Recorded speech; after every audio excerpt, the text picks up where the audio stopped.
NDH4 एक ऐसा form जिसके बारे में सुनते ही डायरेक्टर्स की आंखों में आंसू आ जाते हैं। जो चार्टर्ड अकाउंटेंट होते हैं ना, उनके पास भी कुछ आंसर नहीं बात होगा कि आखिर ये NDH4 कब अप्रूव होगा, कब रिजेक्ट होगा और क्या होगा इस NDH4 का। ये बहुत सारे सवाल NDH4 के लिए बहुत लोगों से मेरे पास आते हैं। क्लाइंट्स बोलते हैं भाई NDH4 अप्रूव करा दीजिए, कैसे भी करा दीजिए, कुछ भी करा दीजिए। कारण बहुत बड़ा, अगर NDH4 अप्रूव नहीं है तो निधि कंपनी नहीं है। इतनी बड़ी बात डिपार्टमेंट ने नोटिफाई कर।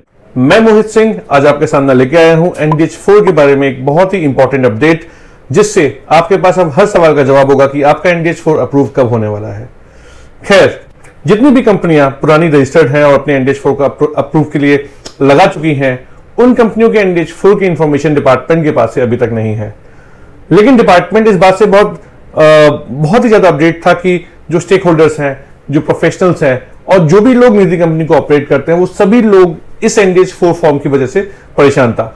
लेकिन वो बैक स्टेप नहीं ले पा रहे थे, क्योंकि जिस फॉर्म को उन्होंने अप्लाई करने को कहा था, उस फॉर्म के अप्रूवल को ना वो दे पा रहे थे और ना ही जो स्टेक होल्डर थे अपनी कंप्लायंसेस को पूरा कर पा रहे थे।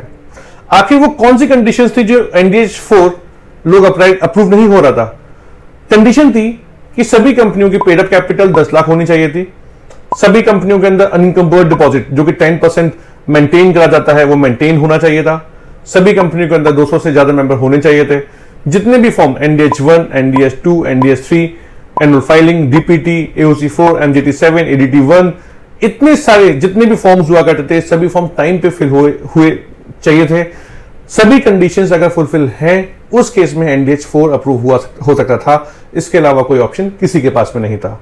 लेकिन रिसेंट अपडेट जो कि 19 अप्रैल 2022 में आया है, उस अपडेट के अकॉर्डिंग अब जो भी company as a Nidhi company work करना चाहती है, उस कंपनी के लिए इन्होंने एक इंपॉर्टेंट अपडेट निकाला। और वो अपडेट ये है कि कंपनी के इनकॉर्पोरेशन होने के बाद में, जैसे ही कंपनी इनकॉर्पोरेट होती है, होने के बाद में सबसे पहला फॉर्म है NDH4।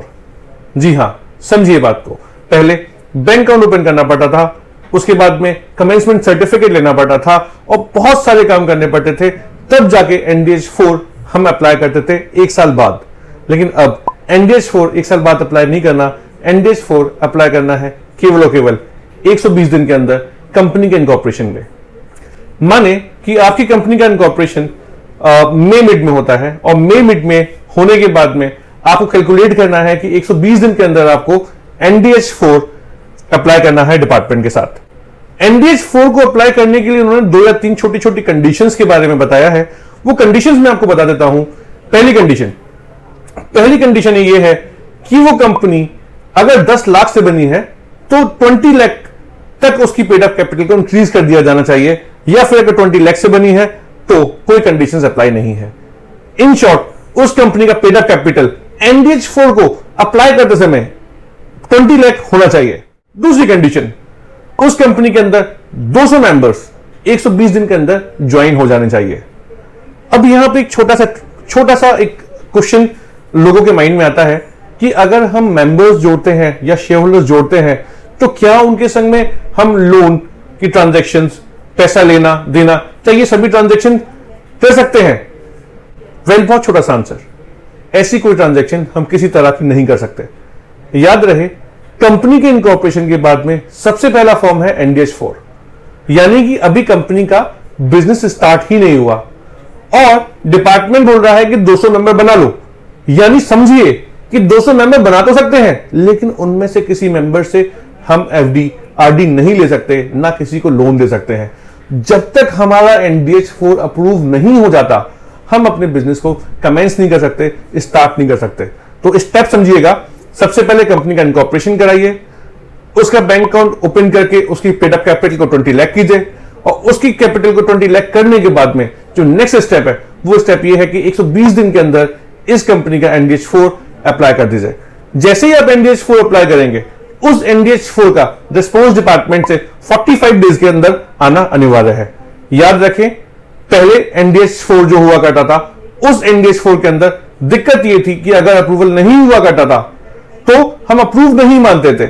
लेकिन इस बार डिपार्टमेंट ने क्लेरिफाई करा है कि या तो डिपार्टमेंट इसको रिजेक्ट करेगा या फिर अप्रूव करेगा, और अगर दोनों में से कोई भी काम नहीं करता तो 45 डेज ओवर होते ही इस फॉर्म को एक्सेप्टेड माना जाएगा और मान लिया जाएगा कि आपका NDH4 अप्रूव हो चुका है। यानी कि जो निधि कंपनी चलाने वाले जितने भी स्टेक होल्डर्स हैं, उन सभी स्टेक होल्डर्स की NDH4 की समस्या का समाधान डिपार्टमेंट ने कर दिया। खैर, समझने वाली बात यह है, ये NDH4 एप्लीकेबल किनके ऊपर है? ये NDH4 एप्लीकेबल है उन सभी लोगों के ऊपर जिन लोगों के पास में निधि कंपनी का इनकॉर्पोरेशन 19 अप्रैल के बाद हुआ है। समझिए, अगर NDH4 अप्रूव नहीं हुआ तो आप 20A नहीं कर सकते, यानी कमेंसमेंट नहीं कर सकते, और अगर कमेंसमेंट नहीं हुआ तो इस कंपनी के अंदर किसी भी तरह की ट्रांजैक्शन को आप नहीं कर सकते।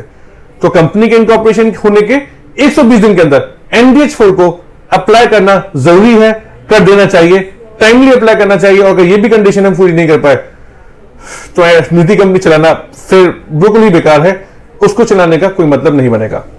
गवर्नमेंट ने चीजों को इजी करा है, लेकिन अमाउंट इंक्रीज कर दिया है, जिसकी कंडीशन को पूरा करने के लिए सबसे पहले जिस दिन आप कंपनी इंकॉर्पोरेट कर रहे हैं, आपको समझना चाहिए कि आपके पास में एटलीस्ट 20 लाख रुपए आपकी पॉकेट में होने चाहिए, जिससे कि आप शेयर कैपिटल परचेज कर सके। एक बहुत इंपॉर्टेंट बात इस NDH4 के अंदर और डिपार्टमेंट ने मांगी है, वो डिपार्टमेंट ने बोला है कि जो भी कंपनी के डायरेक्टर्स हैं वो फिट एंड प्रॉपर होने चाहिए।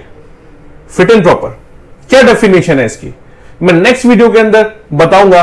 फिट एंड प्रॉपर का सही मतलब क्या है। डिपार्टमेंट ने फिट एंड प्रॉपर की डेफिनेशन बताई है कि हर डायरेक्टर को फिट होना चाहिए। ऐसा नहीं कि हमने किसी को भी डायरेक्टर बना दिया, कैसे भी डायरेक्टर बना दिया और कोई भी व्यक्ति उस कंपनी का प्रमोटर बन गया। तो इन सभी टॉपिक्स के ऊपर मैं नेक्स्ट वीडियो बनाने वाला हूं। इस सीरीज से जुड़े रहें जिससे कि निधि कंपनी के और अपडेट्स आपको मिलते रहें। Thank you.